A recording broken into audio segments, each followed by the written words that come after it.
Olá, paz do Senhor, meus irmãos. Estamos aqui no canal Eliezer Fagundes para trazer mais uma lição da nossa Escola Bíblica Dominical. Essa semana atrasamos um pouquinho, né? Mas queremos trazer aqui lições práticas para você, professor da nossa Escola Dominical aqui da Assembleia de Deus de Joinville e da onde nos acompanha, tá bom? Nós estamos estudando aqui a Igreja de Cristo e o Império do Mal, como viver neste mundo dominado pelo espírito da Babilônia. E no próximo domingo nós vamos estudar a lição número 6, que fala sobre a desconstrução da masculinidade bíblica. E nós temos aqui como leitura bíblica, né, Ruth capítulo 4, versículos 7 a 12, que tem como base a figura do Boaz, este homem que redimiu ali a Ruth, né? E nós vemos a sua história, e aqui a lição, o comentarista, pastor Douglas Batista, traz a figura de Boaz aqui como exemplo de masculinidade. Nós temos o texto áureo em Gênesis capítulo 2, versículo 15, e tomou o Senhor Deus o homem e o pôs no jardim do Éden para o lavrar e o guardar.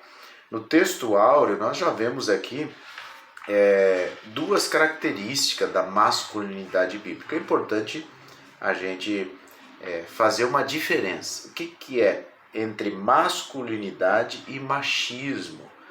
Porque esse conceito progressista, que está nesse espírito da Babilônia que estamos estudando nesse trimestre, esse conceito progressista vem rotular a masculinidade bíblica como se fosse um machismo.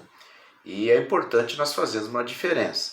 Masculinidade bíblica não tem nada a ver com o machismo. Machismo é questão de opressor, né? Pessoa mal educada, pessoa antiquada, bruto. Isso significa machismo. E a Bíblia não concorda com isso. A Bíblia ela traz princípios de masculinidade com virtudes do homem como Deus o criou. Nós vamos estudar nesta lição a masculinidade e na próxima lição a feminilidade. Então nós partimos do princípio que Deus criou o homem e a mulher, né, como está lá em Gênesis, com características diferentes, para que um pudesse completar o outro. Então as características que o homem tem, a mulher não tem, mas as que a mulher tem, o homem não tem. Isso não significa que um é superior ao outro, ou que um é opressor, como esse conceito progressista vem rotular. E a gente fica até com medo de falar sobre a masculinidade bíblica, com medo de ser rotulado aí como machismo, coisa que a Bíblia é um livro machista, e nós vamos ver que não é isso. A Bíblia é um livro que tem princípios. Então, esta lição, ela vai tirar esse rótulo, né, que não se pode falar em masculinidade, senão vamos ser taxados como machistas. Então, nós vamos fazer essa diferenciação, você, professor, faça essa diferenciação de masculinidade bíblica e machismo. E a lição traz aqui no primeiro tópico algumas características da masculinidade. Quando Deus criou o homem, Adão, ele colocou dois princípios, né? Cultivar e guardar, como está no texto áureo, né? Cultivar e guardar, que isso significa, né, funções de provedor e protetor. São funções masculinas, por mais que os direitos, né, hoje tenham tentado valorizar e colocar a mulher em pé de igualdade com o homem, mas nós temos que entender que existem funções e características diferentes.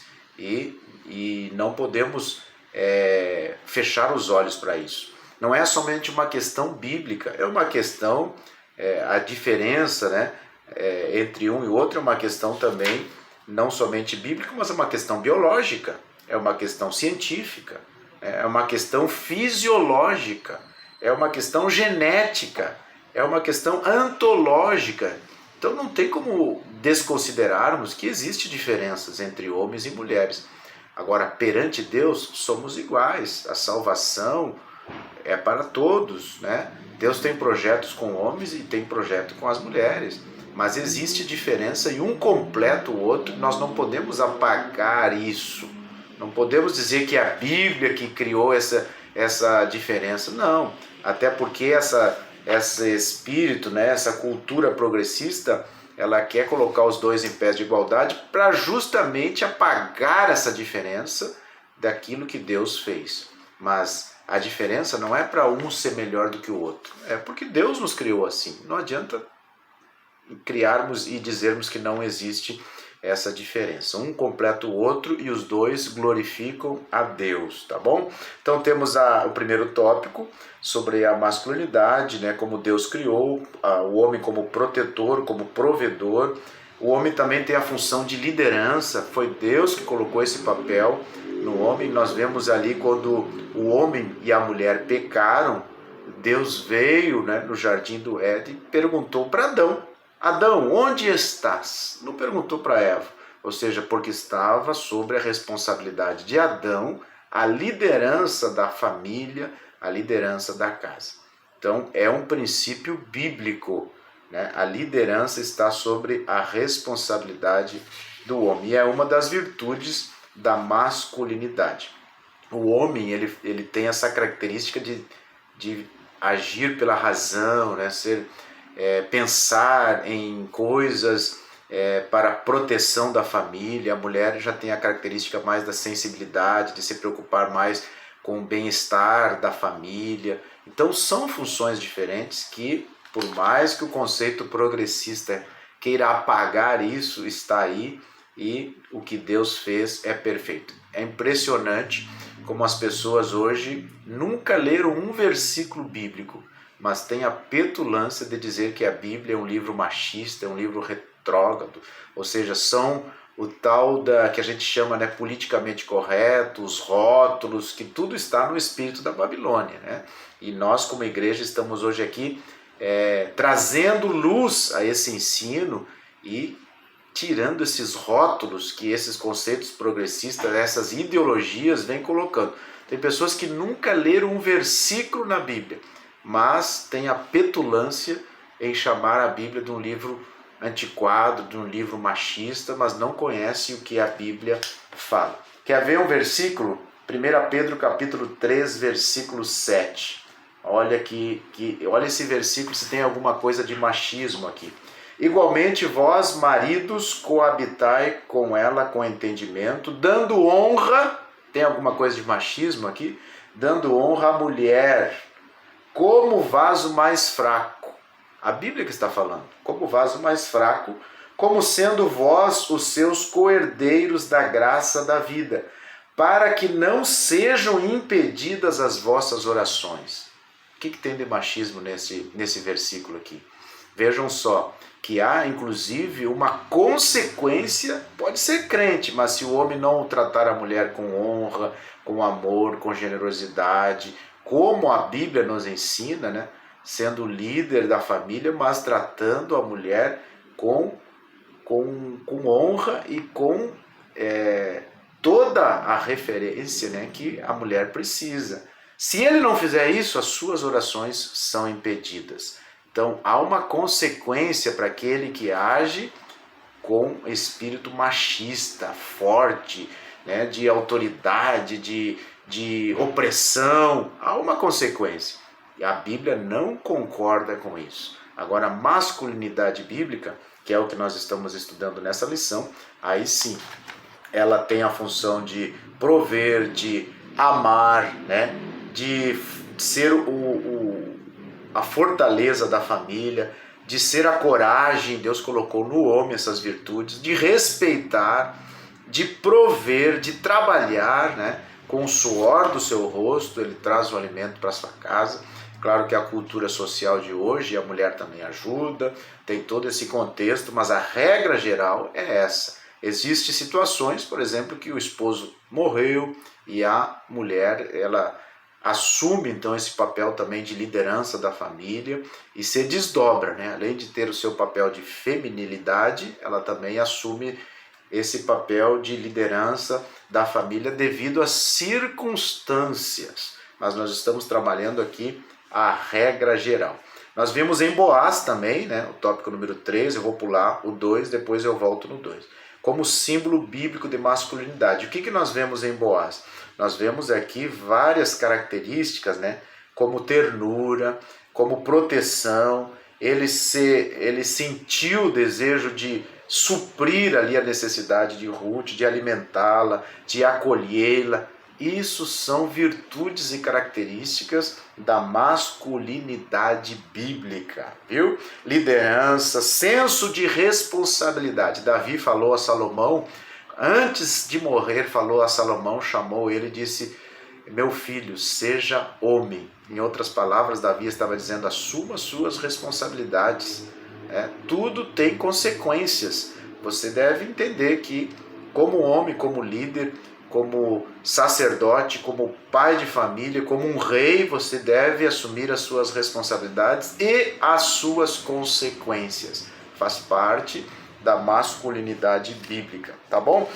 Quero pontuar aqui também, não existe negacionismo em dizer que a mulher é o vaso mais fraco. É os rótulos, né, que esse conceito progressista quer colocar no cristão, na Bíblia, nas famílias tradicionais, né? É um negacionismo, não querem dar oportunidade para as mulheres têm que ganhar a mesma que o homem. E claro, ninguém está dizendo que não.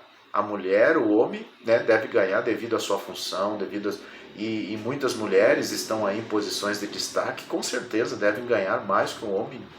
Ninguém é contra isso. Pelo contrário, né, que cada um assuma seus papéis, sua responsabilidade e ganhe pelaquela função que está exercendo. Mas você vê como esse conceito progressista é especialista em criar narrativas, em criar rótulos, em criar o politicamente correto para tumultuar. Tudo é consequência para desconstruir a masculinidade, desconstruir a feminilidade, né? Desconstruir, como nós estamos estudando nesse trimestre, cada lição melhor do que a outra, e na próxima nós vamos ver a feminilidade, e na outra nós vamos ver a questão dos transgêneros, que vem também desconstruir. E aí entro aqui no tópico 2, a erosão da masculinidade. Quais as ideologias que querem desconstruir a masculinidade bíblica? É a ideologia de gênero, de dizer que a pessoa escolhe o seu sexo, né? Embora tenha nascido masculino, ela pode escolher, pode ser feminina. Isso aí é uma desconstrução da masculinidade e vice-versa, da feminilidade também.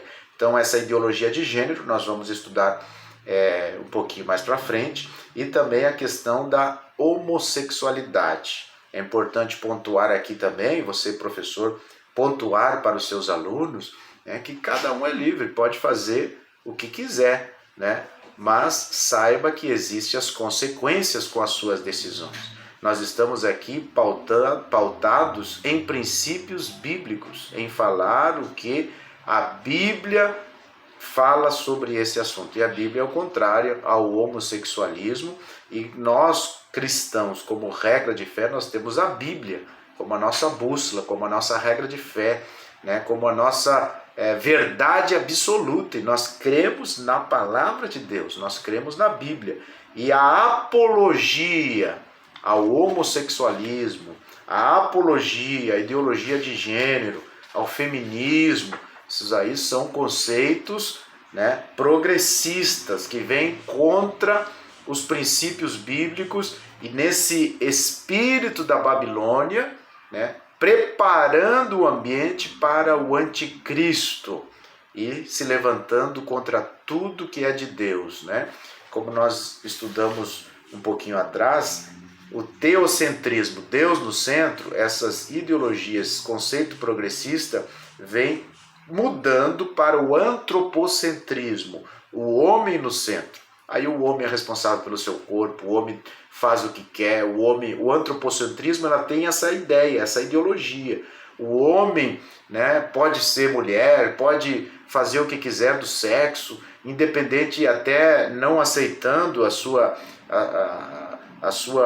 estrutura física, mudando tudo. Isso é o antropocentrismo, o homem no centro. Tira um Deus e coloca um homem, né, e o homem com seus prazeres, com seu ego, com as suas razões, esquece Deus e vive a sua vida do jeito que quer.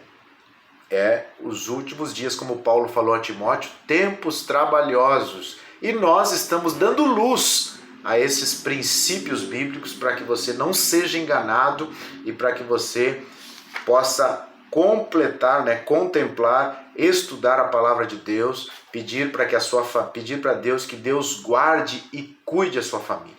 Essa semana eu coloquei um postzinho no meu Instagram dizendo a maior dificuldade dos nossos dias, o maior desafio, melhor dizendo, é mantermos a nossa família longe das ideologias deste mundo, ou seja, com base nos princípios bíblicos. E a escola dominical tem esse papel de ensinar, de trazer luz aos princípios bíblicos e desconstruir esses rótulos, esses conceitos politicamente corretos, que muitas pessoas não leram nem um versículo na Bíblia, mas ficam falando coisas que não conhecem.